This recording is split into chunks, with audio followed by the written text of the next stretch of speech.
While the average NBA fan loves to see high-flying dunks, crossovers galore, and a whole lot of three-pointers, we can also agree that fans love watching tall guys. Just ask Boston Celtics center Tacko Fall, who would otherwise be an afterthought if it weren't the fact that he was 7'5".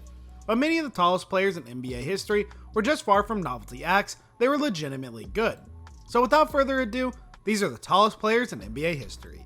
At number 9, we have Monte Ball. Monte Ball is easily one of the most recognizable figures on the list. Standing 7'7" and apparently weighing around 200 pounds, how is that even possible? Ball had a 10-year NBA playing career from 1985 through 1995, spending time with the Washington Bullets, Golden State Warriors, Philadelphia 76ers, and Miami Heat. While Ball's overall skill left much to be desired, he was not surprisingly a master shot blocker. He led the league in blocks twice, averaging 5 blocks a game during his rookie year and 4.3 swats a night in his fourth season. Over the course of his tenure, Ball logged an impressive 3.3 blocks a game and insane 6.4 blocks per 36 minutes, but didn't do a whole lot else. Of course, Ball's son, the 7'2" Bol Bol, is a member of the Denver Nuggets. At number 8, we have Gheorghe Muresan. What was with the Bullets and ridiculously tall players? Shortly after Ball's time in Washington, the Bullets picked up Gheorghe Muresan, who, like Ball, stood 7'7". Unlike Ball, however, Muresan was legitimately pretty good. By his third NBA season, the Romanian native averaged 14.5 points, 9.6 boards, and 2.3 blocks a game, while shooting 58.4% from the floor. He actually led the NBA in field goal percentage 2 years in a row, making 60.4% of his shots the following season. However, due to injuries, Muresan's career did not last long. He spent 4 seasons with the Bullets between 1993 and 97, missing all of the 97-98 campaign.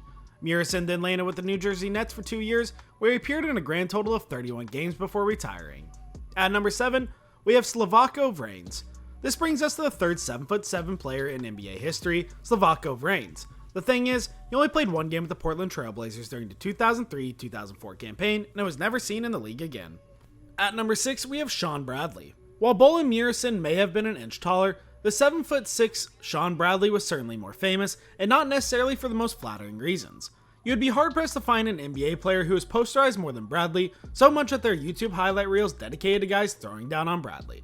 Bradley had an extended playing career, lasting from 1994 through 2005, and spending time with the 76ers, Nets, and Dallas Mavericks.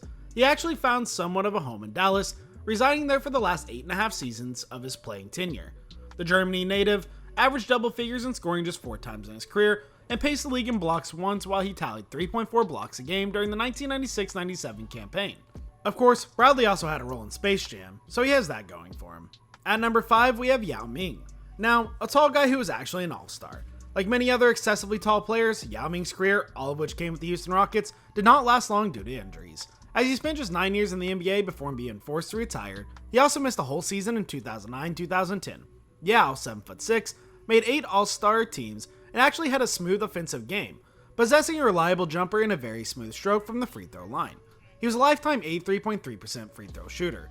The China native, who became a global ambassador for the NBA, was able to play in 80 games each of his first 3 seasons before giving way to injury. Over the last 6 years of his career, Yao played in 57, 48, 55, 77, 0, and 5 games respectively. He owns a career average of 19 points, 9.2 rebounds, and 1.9 blocks per game. At number 4, we have Chuck Nevitt. He isn't a household name, but 7'5" Chuck Nevitt bounced around the NBA for a considerable amount of time between 1982 and 94, spending time with the Rockets, Lakers, Pistons, Bulls, and Spurs. Nevitt didn't exactly play much during his career, accumulating 155 games in total and averaging 5.3 minutes per game, but he was actually a member of the Lakers team that won a championship in 1985. At number 3, we have Pavel Podkolzin. Pavel Podkolzin may have been tall, but his NBA career was short. The 7'5" center played in 6 games for the Mavericks between 2004 and 2006. At number 2, we have Sim Buehler. Another tall player who wasn't a household name, Sim Buehler stands 7'5" and appeared in 3 contests for Sacramento. And finally, at number 1, Tacko Fall. The NBA's current favorite giant. The Celtics signed Fall as an undrafted free agent this past summer, and he wound up earning a 2-way contract with the club. The thing with Fall is that he clearly has some talent, and he has a soft touch and moves incredibly well for a man who stands 7'5". Of course, in a modern NBA where being able to defend in space is paramount, it's hard to see the 7'5" Fall having an incredibly long and/or successful career. On another note, here's some food for thought. Fall's parents are actually very average in terms of height. His father stands 6 foot tall, and his mother's only 5'9".